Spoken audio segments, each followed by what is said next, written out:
नमस्कार दोस्तों। आपका स्वागत है मेरे चैनल द गोल्डन स्टोरीज में। आइए सुनते हैं मुंशी प्रेमचंद द्वारा लिखी कहानी भूत। मुरादाबाद के पंडित सीतानाथ चौबे गत 3 वर्षों से वहां के वकीलों के नेता हैं। उनके पिता उन्हें बाल्यावस्था में ही छोड़कर परलोक सिधारे थे। घर में कोई संपत्ति ना थी। माता ने बड़े बड़े कष्ट झेलकर उन्हें पाला और पढ़ाया। सबसे पहले वह कचहरी में 15 मासिक पर नौकर हुए। फिर वकालत की परीक्षा दी, पास हो गए। प्रतिभा थी, 2 ही 4 वर्षों में वकालत चमक उठी। जब माता का स्वर्गवास हुआ तब पुत्र का शुमार जिले के गणमान्य व्यक्तियों में हो गया था। उनकी आमदनी 1000 रुपये महीने से कम न थी। एक विशाल भवन बनवा लिया था, कुछ जमींदारी ले ली थी, कुछ रुपए बैंक में रख दिए थे और कुछ लेन देन में लगा दिए। इस समृद्धि पर 4 पुत्रों का होना उनके भाग्य को आदर्श बनाए हुए था। चारों लड़के भिन्न भिन्न दर्जों में पढ़ते थे, मगर ये कहना कि सारी विभूति चौबे जी के अनवरत परिश्रम का फल थी। उनकी पत्नी मंगला देवी के साथ अन्याय करना है। मंगला बड़ी सरल, गृह कार्य में कुशल और पैसे का काम धेले में चलाने वाली स्त्री थी। जब तक अपना घर ना बन गया उसने 3 रुपये महीने से अधिक का मकान किराए पर नहीं लिया। और रसोई के लिए मिसराइन तो उसने अब तक ना रखी थी। उसे अगर कोई व्यसन था तो गहनों का, और चौबे जी को भी अगर कोई व्यसन था तो स्त्री को गहने पहनाने का। वह सच्चे पत्नी परायण मनुष्य थे। साधारणतः महफिलों में वेश्याओं से हंसी मजाक कर लेना उतना बुरा नहीं समझा जाता था, पर पंडित जी अपने जीवन में कभी नाच गाने की महफिल में गए ही नहीं। 5 बजे तड़के से लेके 12 बजे रात तक उनका व्यसन मनोरंजन, पढ़ना लिखना, अनुशीलन जो कुछ था कानून था। न उन्हें राजनीति से प्रेम था, न जाति सेवा से। ये सभी काम उन्हें व्यर्थ से जान पड़ते थे। उनके विचार में अगर कोई काम करने लायक था तो बस कचहरी जाना, बहस करना, पे जमा करना और भोजन करके सो जाना। जैसे वेदांती के ब्रह्म के अतिरिक्त जगत मिथ्या जान पड़ता है, वैसे ही चौबे जी को कानून के सिवा सारा संसार मिथ्या प्रतीत होता था। सब माया थी, एक कानून ही सत्य था। चौबे जी के मुखचंद्र में केवल एक कला की कमी थी, उनकी कोई कन्या ना थी। पहलौठी कन्या के बाद फिर कन्या हुई ही नहीं, और ना अब होने की आशा ही थी। स्त्री और पुरुष दोनों उस कन्या को याद करके रोया करते थे। लड़कियां बचपन में लड़कों से ज़्यादा चोचले करती है। उन चोचलों के लिए दोनों प्राणी विकल रहते हैं। माँ सोचती लड़की होती तो उसके लिए गहने बनवाती, उसके बाल गूंथती। लड़की पैजनियाँ पहने ठुमक ठुमक आंगन में चलती तो कितना आनंद आता। चौबे सोचते कन्यादान के बिना मोक्ष कैसे होगा। कन्यादान महादान है, जिसने ये दान न दिया उसका जन्म ही व्यर्थ गया। आखिर ये लालसा इतनी प्रबल हुई कि मंगला ने अपनी छोटी बहन को बुलाकर कन्या की भांति पालने का निश्चय किया। उसके माँ बाप निर्धन थे, राजी हो गए। यह बालिका मंगला की सौतेली माँ की कन्या थी। बड़ी सुंदर और बड़ी चंचल थी। नाम था बिन्नी। चौबे जी का घर उसके आने से खिल उठा। 2-4 ही दिनों में लड़की अपने माँ बाप को भूल गई। उसकी उम्र तो केवल 4 वर्ष की थी, पर उसे खेलने की अपेक्षा कुछ काम करना अच्छा लगता था। मंगला रसोई बनाने जाती तो बिन्नी भी उसके पीछे पीछे जाती। उससे आटा गूंथने के लिए झगड़ा करती। तरकारी काटने में उसे बड़ा मजा आता था। जब तक वकील साहब घर पर रहते तब तक वह उनके साथ दीवान खाने में बैठी रहती। कभी किताब उलटती, कभी दवात कलम से खेलती।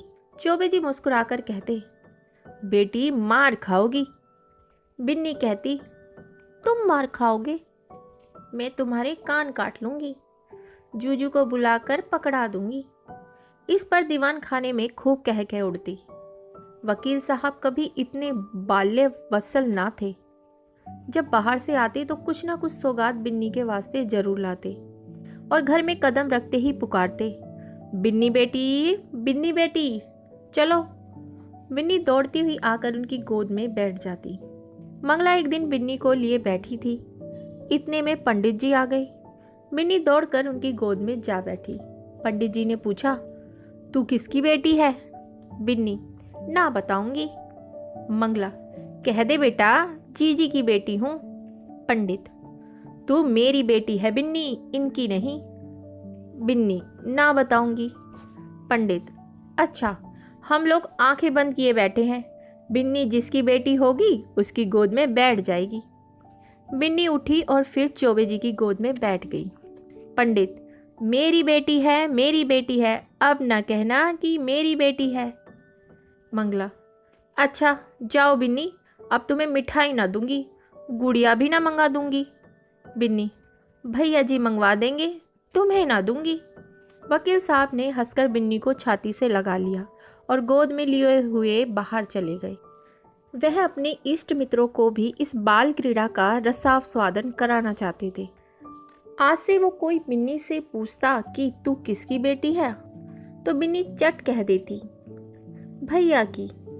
एक बार बिन्नी का बाप आकर उसे अपने साथ ले गया। बिन्नी ने रो रो कर दुनिया सिर पर उठा ली। इधर चौबे जी को भी दिन काटना कठिन हो गया। 1 महीना भी न गुजरने पाया था कि वह फिर ससुराल गए और बिन्नी को लिवा लाए। बिन्नी अपनी माता और पिता को भूल गई। वह चौबे जी को अपना बाप और मंगला को अपनी माँ समझने लगी। जिन्होंने उसे जन्म दिया था वे अब गैर हो गए। कई साल गुजर गए। वकील साहब के बेटों के विवाह हुए। उनमें से 2 अपने बाल बच्चों को लेकर अन्य जिलों में वकालत करने चले गए। 2 कॉलेज में पढ़ते थे। बिन्नी भी कली से फूल हुई। ऐसी रूप गुण शील वाली बालिका बिरादरी में ना थी। पढ़ने लिखने में चतुर, घर के काम धंधों में कुशल, बूटे कसीदे और सीने पिरोने में दक्ष, पाक कला में निपुण, मधुर भाषणी, लज्जाशील, अनुपम रूप की राशि। अंधेर घर में उसके सौंदर्य की दिव्य ज्योति से उजाला होता था। उषा की लालिमा में, ज्योत्सना घटा में खिले हुए गुलाब के ऊपर सूर्य की किरणों से चमकते हुए तुषार बिंदु में भी वह प्राणप्रद सुषमा और वह शोभा न थी। श्वेत हेम मुकुटधारी पर्वत में भी वह शीतलता न थी जो बिन्नी अर्थात विंदेश्वरी के विशाल नेत्रों में थी। चौबे जी ने बिन्नी के लिए सुयोग्य वर खोजना शुरू किया। लड़कों की शादियों में दिल का अरमान निकाल चुके थे। अब कन्या के विवाह में हौसले पूरा करना चाहते थे। धन लुटाकर कीर्ति पा चुके थे। अब दान दहेज में नाम कमाने की लालसा थी। बेटे का विवाह कर लेना आसान है, पर कन्या के विवाह में आबरू निभा ले जाना कठिन। नौका पर सभी यात्रा करते हैं। जो तैरकर नदी पार करे वही प्रशंसा का अधिकारी है। धन की कमी न थी। अच्छा घर और सुयोग्य वर मिल गया। जन्म पत्र मिल गए। बनावट बन गया। फलदान और तिलक की रस्में भी अदा कर दी गई। पर हाय रे दुर्दैव, कहाँ तो विवाह की तैयारियां हो रही थी। द्वार पर दर्जी, सुनार, हलवाई सब अपना अपना काम कर रहे थे। कहाँ निर्दयी विधाता ने और ही लीला रच दी। विवाह के 1 सप्ताह पहले मंगला अनायास बीमार पड़ी। 3 ही दिन में अपने सारे अरमान लिए हुए परलोक सिधार गई। संध्या हो गई थी। मंगला चारपाई पर पड़ी हुई थी। बेटे, बहुएं, पोते, पोतियां सब चारपाई के चारों ओर खड़े थे। बिन्नी पैताने बैठी मंगला के पैर दबा रही थी। मृत्यु के समय की भयंकर निस्तब्धता छाई हुई थी। कोई किसी से ना बोलता था। दिल में सब समझ रहे थे क्या होने वाला है। केवल चौबे जी वहां ना थे। सहसा मंगला ने इधर उधर इच्छापूर्ण दृष्टि से देखकर कहा, जरा उन्हें बुला दो, कहाँ हैं? पंडित जी अपने कमरे में बैठे रो रहे थे। संदेश पाते ही आंसू पोंछते हुए घर में आए और बड़े धैर्य के साथ मंगला के सामने हो गए। डर रहे थे कि मेरी आंखों से आंसू की एक बूंद भी निकली तो घर में हाहाकार मच जाएगा। मंगला ने कहा, एक बात पूछती हूँ, बुरा ना मानना। बिन्नी तुम्हारी कौन है? पंडित, बिन्नी कौन है? मेरी बेटी है, और कौन? मंगला, हाँ, मैं तुम्हारे मुंह से यही सुनना चाहती थी। उसे सदा अपनी बेटी समझते रहना। उसके विवाह के लिए मैंने जो जो तैयारियां की थी उसमें कुछ काट छाट मत करना। पंडित, इसकी कुछ चिंता ना करो, ईश्वर ने चाहा तो उससे कुछ ज़्यादा धूमधाम के साथ विवाह होगा। मंगला, हमेशा उसे बुलाते रहना, तीज त्योहार में कभी मत भूलना। पंडित, इन बातों की मुझे याद दिलाने की जरूरत नहीं। मंगला ने कुछ सोचकर फिर कहा, इसी साल विवाह कर देना। पंडित, इस साल कैसे होगा? मंगला, यह फागुन का महीना है, जेठ तक लगन है। पंडित, हो सकेगा तो इसी साल कर दूंगा। मंगला, हो सकने की बात नहीं, जरूर कर देना। पंडित, हाँ हाँ कर दूंगा। इसके बाद गोदान की तैयारी होने लगी। बुढ़ापे में पत्नी का मरना बरसात में घर का गिरना है, फिर उसके बनने की आशा नहीं होती। मंगला की मृत्यु से पंडित जी का जीवन अनियमित सा हो गया। लोगों से मिलना जुलना छूट गया। कई कई दिन कचहरी ही न जाते भी तो बड़े आग्रह से। भोजन से आरुचि हो गई। विंदेश्वरी उनकी दशा देख देख कर दिल में कुढ़ती और यथासाध्य उनका दिल बहलाने की चेष्टा किया करती। वह उन्हें पुराणों की कथाएं पढ़कर सुनाती, उनके लिए तरह तरह की भोजन सामग्री पकाती और उन्हें आग्रह अनुरोध के साथ खिलाती थी। जब तक वह न खा लेते, आप कुछ न खाती थी।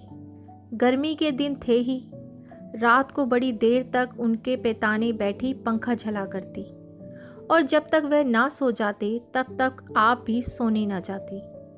वे जरा भी सिर दर्द की शिकायत करते तो तुरंत उनके सिर में तेल डालती। यहाँ तक कि रात को जब उन्हें प्यास लगती तब खुद दौड़कर आती और उन्हें पानी पिलाती। धीरे धीरे चौबे जी के हृदय में मंगला केवल एक सुख की स्मृति रह गई। एक दिन चौबे जी ने बिन्नी को मंगला के सब गहने दे दिए। मंगला का ये अंतिम आदेश था। बिन्नी फूली ना समाई। उसने उस दिन खूब बनाव श्रृंगार किया। जब संध्या के समय पंडित जी कचहरी से आए तो वे गहनों से लदी हुई उनके सामने कुछ लजाती और मुस्कुराती हुई आकर खड़ी हो गई। पंडित जी ने सातृष्ण नेत्रों से देखा। विंदेश्वरी के प्रति अब उनके मन में एक नया भाव अंकुरित हो रहा था। मंगला जब तक जीवित थी वह उनसे पिता पुत्री के भाव को सजग और पुष्ट कराती रहती थी। अब मंगला ना थी, अतएव वह भाव दिन दिन स्थिर होता जाता था। मंगला के सामने बिन्नी एक बालिका थी। मंगला की अनुपस्थिति में वह एक रूपवती युवती थी, लेकिन सरल हृदया बिन्नी को इतनी रत्ती भर भी खबर ना थी कि भैया के भावों में क्या परिवर्तन हो रहा है। उसके लिए वह वही पिता के तुल्य भैया थे। वे पुरुषों के स्वभाव से अनभिज्ञ थी। नारी चरित्र में अवस्था के साथ मातृत्व का भाव दृढ़ होता है, जहाँ तक कि एक समय ऐसा आता है जब नारी की दृष्टि में युवक मात्र पुत्र तुल्य हो जाते हैं। उसके मन में विषय वासना का लेश भी नहीं रह जाता। किंतु पुरुषों में यह अवस्था कभी नहीं आती। उनकी कामेंद्रियां क्रियाहीन भले ही हो जाए, पर विषय वासना संभवतः और भी बलवती होती जाती है। पुरुष वासनाओं से कभी मुक्त नहीं हो पाता, बल्कि ज्यों ज्यों अवस्था ढलती है त्यों तो ग्रीष्म ऋतु के अंतिम काल की भांति उसकी वासना की गर्मी भी प्रचंड होती जाती है। वह तृप्ति के लिए नीच साधनों का सहारा लेने को भी प्रस्तुत हो जाता है। जवानी में मनुष्य इतना नहीं गिरता, उसके चरित्र में गर्व की मात्रा अधिक रहती है। जो नीच साधनों से घृणा करता है वह किसी के घर में घुसने के लिए जबरदस्ती कर सकता है, किंतु पर नाले के रास्ते नहीं जा सकता। पंडित जी ने बिन्नी को सातृष्ण नेत्रों से देखा और फिर अपनी इस हरकत पर लज्जित होकर आंखें नीची कर ली। बिन्नी इसका कुछ मतलब ना समझ सकी। पंडित जी बोले, तुम्हें देखकर मुझे मंगला की उस समय की याद आ रही है जब वे विवाह के समय यहाँ आई थी। बिल्कुल ऐसी सूरत थी, यही गोरा रंग, यही प्रसन्न मुख, यही कोमल गाल, यही लजीली आंखें। वह चित्र अभी तक मेरे हृदय पट पर खिंचा हुआ है, कभी नहीं मिट सकता। ईश्वर ने तुम्हारे रूप में मेरी मंगला मुझे फिर दे दी। बिन्नी, आपके लिए क्या जलपान लाऊं? पंडित, ले आना, अभी बैठो। मैं बहुत दुखी हूँ। तुमने मेरे शौक को भुला दिया है बिन्नी। वास्तव में तुमने मुझे जिला दिया। नहीं तो मुझे आशा ना थी कि मंगला के पीछे मैं जीवित रहूँगा। तुमने प्राण दान दिया। नहीं जानता तुम्हारे चले जाने पर मेरी क्या दशा होगी। बिन्नी, कहाँ चले जाने के बाद? मैं तो कहीं नहीं जा रही हूँ। पंडित, क्यों? तुम्हारे विवाह की तिथि आ रही है, चली ही जाओगी? बिन्नी सकुचाती हुई, ऐसी जल्दी क्या है? पंडित, जल्दी क्यों नहीं, जमाना हंसेगा। बिन्नी, हंसने दीजिए, मैं यहीं आपकी सेवा करती रहूंगी। पंडित, नहीं बिन्नी, मेरे लिए तुम क्यों हलकान होगी? मैं अभागा हूँ, जब तक जिंदगी है जीऊँगा, चाहे रोकर जीऊँ या हंसकर। हाँ, हंसी मेरे भाग्य से उठ गई। तुमने इतने दिनों संभाल लिया, यही क्या कम एहसान है। मैं ये जानता हूँ कि तुम्हारे जाने के बाद कोई मेरी खबर लेने वाला नहीं रहेगा। यह घर तहस नहस हो जाएगा और मुझे घर छोड़कर भागना पड़ेगा।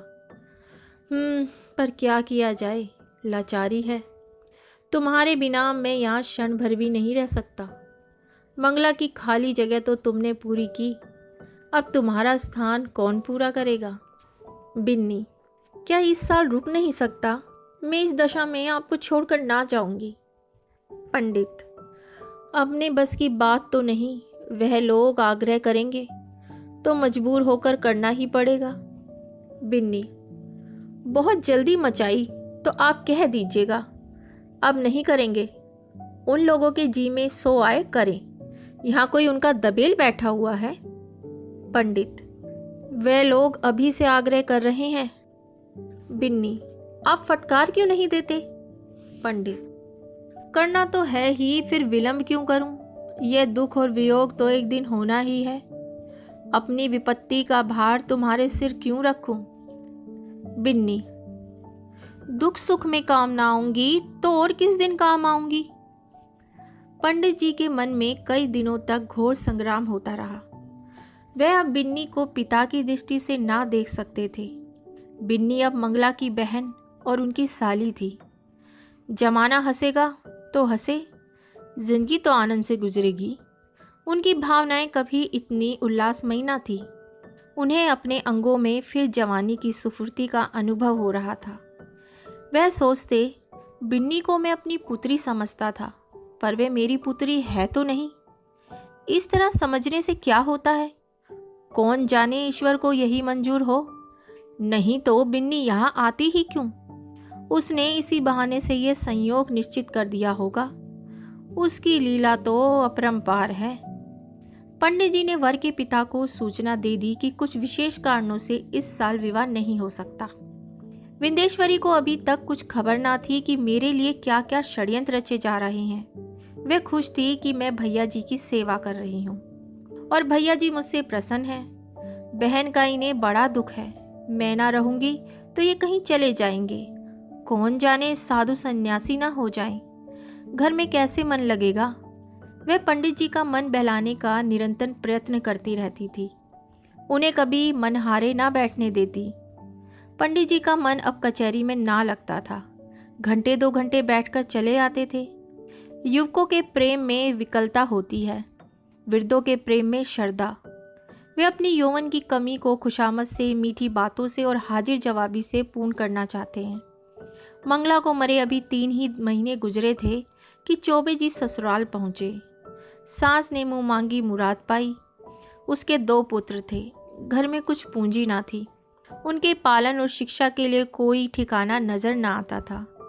मंगला मर ही चुकी थी। लड़की का ज्यों ही विवाह हो जाएगा वे अपने घर की हो रहेगी।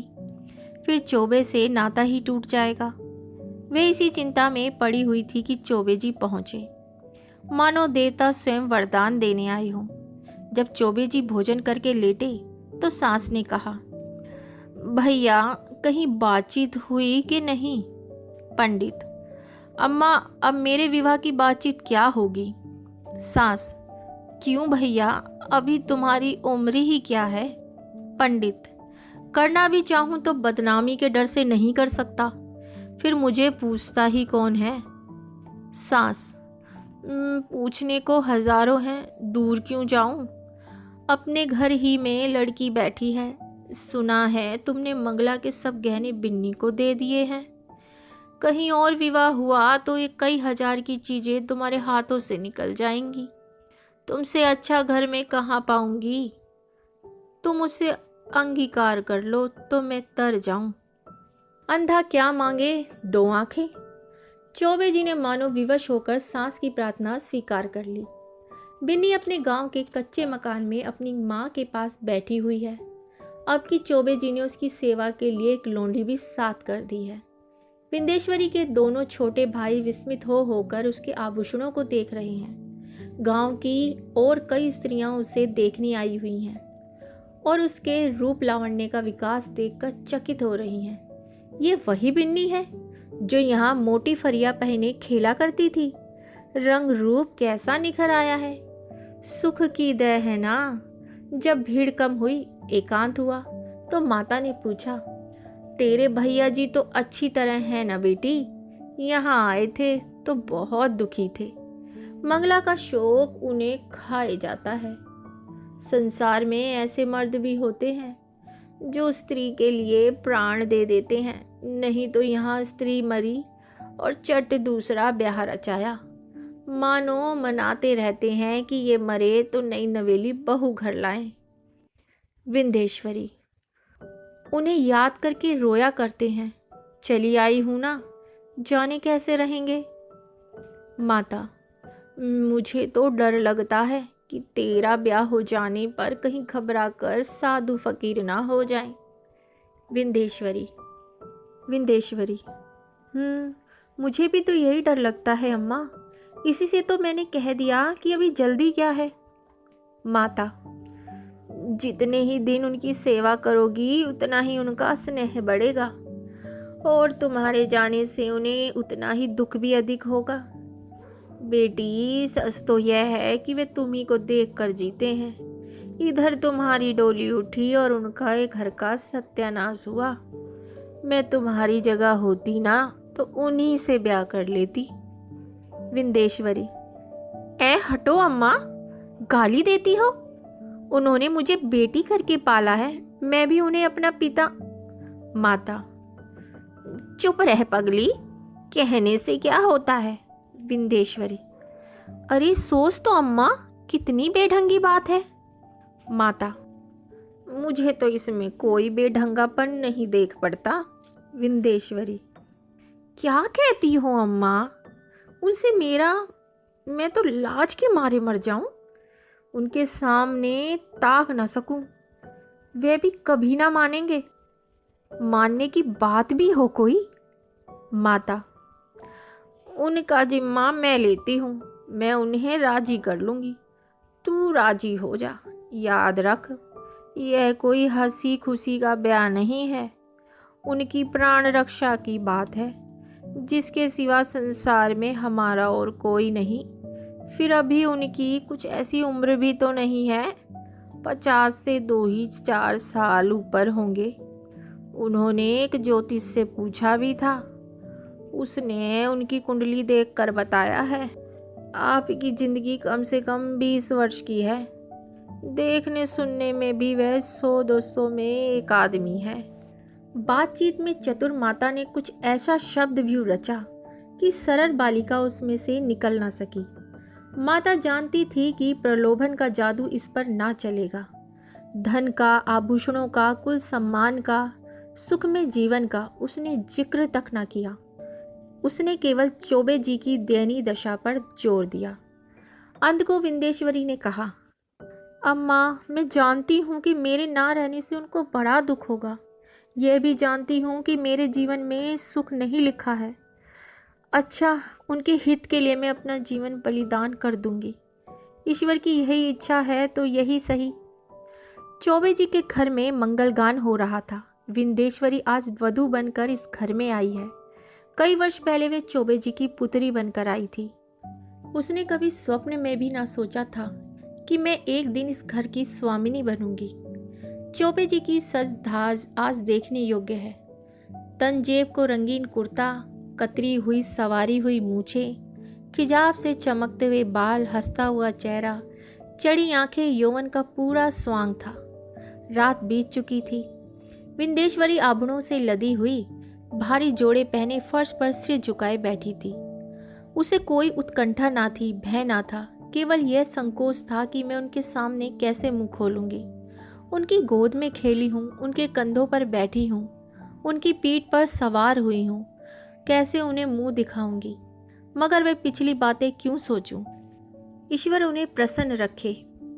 जिसके लिए मैंने पुत्री से पत्नी बनना स्वीकार किया वह पूर्ण हो, उनका जीवन आनंद से व्यतीत हो। इतने में चौबे जी आए। विंदेश्वरी उठ खड़ी हुई। उसे इतनी लज्जा आई कि जी चाहा कहीं भाग जाए, खिड़की से नीचे कूद पड़े। चौबे जी ने उसका हाथ पकड़ लिया और बोले, बिन्नी, मुझसे डरती हो? बिन्नी कुछ ना बोली, मूर्ति की तरह वहीं खड़ी रही। एक क्षण में चौबे जी ने उसे बिठा दिया। वह बैठ गई। उसका गला भर भर आता था। भाग्य की यह निर्दयी लीला, यह क्रूर कीड़ा उसके लिए आसह्य हो रही थी। पंडित जी ने पूछा, बिन्नी, बोलती क्यों नहीं? क्या मुझसे नाराज हो? विंदेश्वरी ने अपने कान बंद कर लिए। यह परिचित आवाज वह कितने दिनों से सुनती चली जाती थी। आज वह व्यंग्य से भी तीव्र और उपहास से भी कटु प्रतीत होती थी। सहसा पंडित जी चौंक पड़े। आंखें फैल गई और दोनों हाथ मेंढक के पैरों की भांति सिकुड़ गए। वे 2 कदम पीछे हट गए। खिड़की से मंगला अंदर झांक रही थी। छाया नहीं, मंगला थी, मंगला थी, सदैव साकार सजीव। चौबे जी कांपती हुई टूटी फूटी आवाज से बोले, बिन्नी देखो, वह क्या है? मिन्नी ने घबरा कर खिड़की की ओर देखा। कुछ ना था। बोली, क्या है? मुझे तो कुछ नहीं दिखाई देता। चौबे जी, अब गायब हो गई, लेकिन ईश्वर जानता है मंगला थी। बिन्नी, बहन? चौबे जी, हाँ हाँ वही, खिड़की से अंदर झांक रही थी। मेरे तो रोए खड़े हो गए। विंदेश्वरी कांपती हुई बोली, मैं यहाँ ना रहूंगी। चौबे, नहीं नहीं बिन्नी, कोई डर नहीं है, मुझे धोखा हुआ होगा। बात यह है कि वे घर में रहती थी, यहीं सोती थी। इसी से कदाचित मेरी भावना ने उसकी मूर्ति लाकर खड़ी कर दी। कोई बात नहीं, आज का दिन कितना मंगलमय है कि मेरी बिन्नी यथार्थ मेरी ही हो गई। ये कहते कहते चौबे जी फिर चौंके। फिर वही मूर्ति खिड़की से झांक रही थी। मूर्ति नहीं, सदैव सजीव साकार मंगला। अब की उसकी आंखों में क्रोध ना था, तिरस्कार ना था, उनमें हास्य भरा हुआ था। मानो वह इस दृश्य पर हंस रही है, मानो उसके सामने कोई अभिनय हो रहा है। चौबे जी ने कांपते हुए कहा, बिन्नी, फिर वही बात हुई, वह देखो मंगला खड़ी है। विंदेश्वरी चीख कर उनके गले से चिमट गई। चौबे जी ने महावीर का नाम जपते हुए कहा, मैं किवाड़ बंद किए देता हूँ। बिन्नी, मैं इस घर में ना रहूंगी। भैया जी, तुमने बहन के अंतिम आदेश को नहीं माना, इसी से उनकी आत्मा दुखी हो रही है। मुझे तो किसी अमंगल की आशंका हो रही है। चौबे जी ने उठकर खिड़की के द्वार बंद कर दिए और कहा, मैं कल से दुर्गा पाठ कराऊंगा। आज तक कभी ऐसी शंका ना हुई थी। तुमसे क्या कहूँ, मालूम होता है होगा, उस बात को जाने दो। यहाँ बड़ी गर्मी पड़ रही है, यहाँ बड़ी गर्मी पड़ रही है। अभी पानी गिरने को 2 महीने से कम नहीं है। हम लोग मसूरी क्यों ना चलें? विंदेश्वरी, मेरा तो कहीं जाने का जी नहीं चाहता। कल से दुर्गा पाठ जरूर कराना। मुझे अब इस कमरे में नींद ना आएगी। पंडित, ग्रंथों में तो यही देखा है कि मरने के बाद केवल सूक्ष्म शरीर रह जाता है। फिर समझ में नहीं आता यह स्वरूप क्यों कर दिखाई दे रहा है। मैं सच कहता हूँ बिन्नी, अगर तुमने मुझ पर दया न की होती तो मैं कहीं का ना रहता। शायद इस वक्त में बद्रीनाथ के पहाड़ों पर सिर टकराता होता, या कौन जाने विष खाकर प्राणांत कर चुका होता। विंदेश्वरी, मसूरी में किसी होटल में ठहरना पड़ेगा।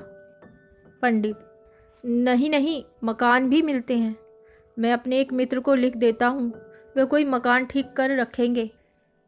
वह बात पूरी भी ना हो पाई थी कि ना जाने कहाँ से आकाशवाणी हुई। बिन्नी तुम्हारी पुत्री है, बिन्नी तुम्हारी पुत्री है, बिन्नी तुम्हारी पुत्री है। चौबे जी ने दोनों कान बंद कर लिए। भैंसे थर थर कांपते हुए बोले, बिन्नी यहाँ से चलो, ना जाने कहाँ से आवाजें आ रही हैं। बिन्नी तुम्हारी पुत्री है, बिन्नी तुम्हारी पुत्री है, बिन्नी तुम्हारी पुत्री है। मानो इस कमरे की एक एक वस्तु से यही सदा आ रही है। बिन्नी ने रोकर पूछा, कैसी आवाज़ थी? पंडित, क्या बताऊं, कहते लज्जा आती है। बिन्नी, जरूर बहन जी की आत्मा है। बहन, मुझ पर दया करो, मुझ पर दया करो, मैं सर्वथा निर्दोष हूँ। पंडित, बिन्नी, फिर वही आवाज़ आ रही है। हाय ईश्वर, कहाँ जाऊं, क्या करूं? मेरे तो रोम रोम में वो ही शब्द गूंज रहे हैं। बिन्नी, बुरा किया, बुरा किया। मंगला सती थी, उसके आदेश की उपेक्षा करके मैंने अपने हक में जहर बोया। कहाँ जाऊं, क्या करूं? ये कहकर पंडित जी ने कमरे के किवाड़ खोल दिए और बेतहाशा भागे। अपने मर्दाने कमरे में पहुंचकर वे गिर पड़े। मूर्छा आ गई। विंदेश्वरी भी दौड़ी, पर चौखट से बाहर निकलते ही गिर पड़ी। आशा करती हूँ आपको मेरी ये कहानी पसंद आई होगी, और इसी प्रकार की कहानी सुनने के लिए मेरे चैनल को लाइक करें, सब्सक्राइब करें, और हाँ, बेल आइकन दबाना ना भूलें, जिससे मेरी आने वाली सभी कहानियों के नोटिफिकेशन आपको मिल सकें। धन्यवाद।